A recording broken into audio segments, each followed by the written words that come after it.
PRRD, we are not stupid.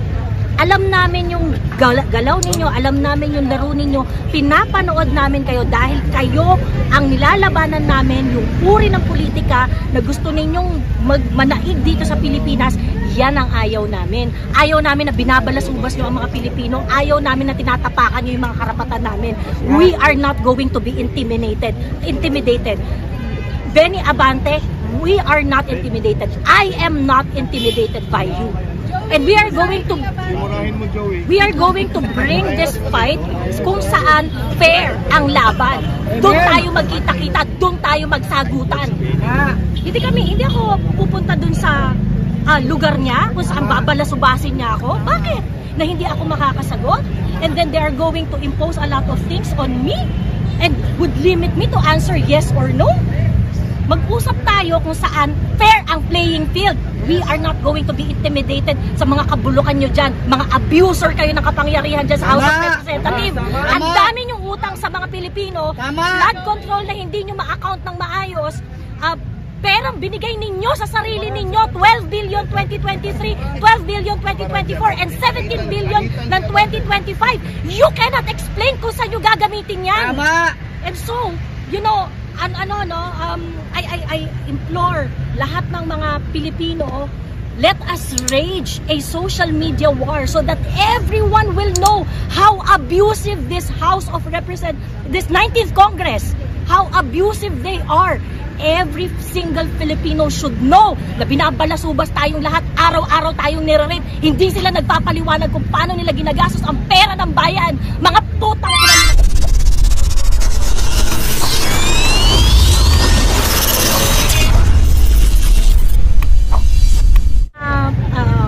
Political content creator na aligned sa politics ni PRRD, we are not stupid. Alam namin yung galaw ninyo, alam namin yung laro ninyo, pinapanood namin kayo dahil kayo ang nilalabanan namin, yung uri ng politika na gusto ninyong manaig dito sa Pilipinas. Yan ang ayaw namin. Ayaw namin na binabalasubas nyo ang mga Pilipino, ayaw namin na tinatapakan nyo yung mga karapatan namin. We are not going to be intimidated. Benny Abante, we are not intimidated. I am not intimidated by you. And we are going to bring this fight kung saan fair ang laban. Doon tayo magkita-kita, doon tayo magsagutan. Hindi ako pupunta doon sa lugar niya kung saan babalasubasin niya ako. Bakit? Na hindi ako makakasagot? And then they are going to impose a lot of things on me and would limit me to answer yes or no? Mag-usap tayo kung saan fair ang playing field. We are not going to be intimidated sa mga kabulukan nyo dyan. Mga abuser kayo ng kapangyarihan dyan sa House of Representatives. Ang dami nyong utang sa mga Pilipino. Flood control na hindi nyo ma-account ng maayos. Perang binigay ninyo sa sarili ninyo, 12 billion 2023, 12 billion 2024, and 17 billion ng 2025. You cannot explain kung saan nyo gagamitin yan. And so, you know, I implore lahat ng mga Pilipino, let us rage a social media war so that everyone will know how abusive this House of Representatives, this 19th Congress, how abusive they are. Every single Filipino should know na binabalasubas tayong lahat, araw-araw tayong nire-rape. Hindi sila nagpapaliwanag kung paano nila ginagastos ang pera ng bayan. Mga putang ina nilang lahat.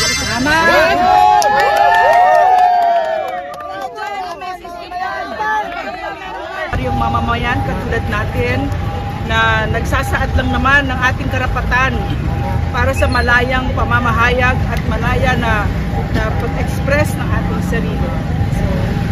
So dumudulog kami sa pinakamataas na hukuman ng Pilipinas kasi yung chilling effect na ginagawa ng Kongreso ngayon sa Pilipino, hindi natin dapat ito pabayaan.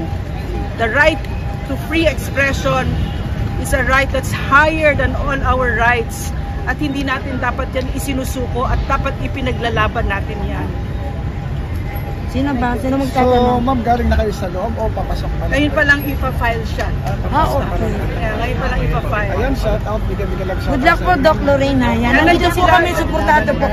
Sa palagay niyo po, sino pa po yung mga nasa loob na nandyan na po na nauna po sa inyong pumunta dyan? ang nag-file niya sila Attorney Trixie, Opo. sila Attorney Tom Berenguer, may mga lawyers kami, pati si Attorney Marlon Tulong kasama namin dito. Ang ginagawa natin dito, Ako na po, mama ko na.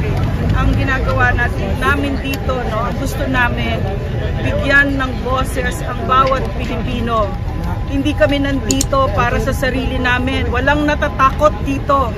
No? So, nagsasalita kami para sa Pilipino. Napanood namin ang parts ng hearing ngayong umaga at nakakatakot yung pagka-arrogante ng mga kongresistang ito, no, na ginagamit. They are weaponizing our respected institutions against ordinary citizens who are just practicing their God-given right to free expression, the right that is higher than any other right that we have. God-given right, birthright ng Pilipino yan. So yan yung ipinaglalaban natin at ipinaglalaban din natin most of all ang ating bansa, ang bansa na ibibigay natin sa ating mga anak. So hindi kami humarap. Cellphone pa rin, cellphone. Hindi kami humarap sa House ngayon kasi we do not recognize. Mas maganda po si Attorney Trixie. Sabay na po kayo. Sabay na. Tsaka si Atty. Glenchong. Tsaka si Atty. Glenchong. We think that it is unconstitutional. Okay, go ahead. Kayo, ma'am. Gitna. Atty. Trixie, good afternoon. At ano po ma'am yung balak po nating i-file? File kami ng petition for certiorari prayer for temporary restraint. Bakit ba? Ang laman ng petition ay tungkol dito sa pagdidinig ng Kongreso tungo sa paggamit ng social media. Maliwanag para sa amin na ito ay paraan para malimit yung space o yung democratic space para makapagsalita at makapagpahayag. Ito po ay garantisadong karapatan sa ilalim ng saligang batas. Dahil dito, kailangan namin idulog sa Korte Suprema ang mga proceedings na ito. May mga established na cases na po na nagsasabi na kapag ang nire-regulate nila ay content, kailangan stricto talaga at kailangan may standards. Ngunit bago pa man po na ipatawag ang pagdidinig na ito, na itinatawag na nila ang ilang mga influencers or vloggers na pseudo-political analysts, pseudo-journalists, narco-vloggers, pogo-vloggers. So we feel that there is something judgment here. So mahalaga na dalhin namin sa tamang venue na ito ng Korte Suprema. Mabigyan naman po kayo ng kopya ng petition mamaya. So dito, hindi po muna kami tumungo sa Kongreso para sa kanilang pagdidinig dahil ang stand namin dito ay pati yung pagdidinig ay hindi po constitutional. So, pursuant to this, ito po ang tayo muna ng kaso. Atty. Trixie, pahabol lang ang tanong. Atty. Trixie, pahabol lang. Pahabol lang ang tanong. Atty. Glenchong interview na si ay, madami po. Atty. Wala na sa entire proceedings, not just for you. Ay, si Joey. Thank you, ma'am. Thank you, Atty. Glenchong. Yan, Atty. Glenchong, good afternoon. Ayan. Ayan, gusto namin yan talaga. Puro attorney yan. Okay. We are here. Gusto namin yung ginagawa ng TRICOM laban sa akin at sa mga kasama ko. Hindi naman po kami kriminal. Hindi po kami gumawa ng masama. Sinasabi lang po namin yung totoo even if it is inconvenient for those who are in power.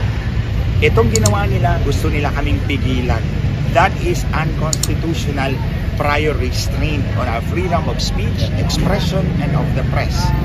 So kaya dumulog kami sa Korte Suprema para tigilin itong investigasyon na to because that is not fair to us. Kung nagawa nila ito sa amin, paano na lang kaya kayo? At nagawa rin kay Colonel Grijaldo. Yes. Kaya po, obserbaran niyo po kung kami pupunta doon sa hearing, obserbaran po ninyo kung paano nila kami i-treat. If they will give us the respect or if they will indignify us, makikita po ninyo yan. Kung kaya nilang gawin yan sa amin, gagawin din nila yan sa inyo. And it's time for us to rise together. Ito yung panahon na lumaban tayo dahil wala nang mawawala sa ating lahat. Kinuha na nila.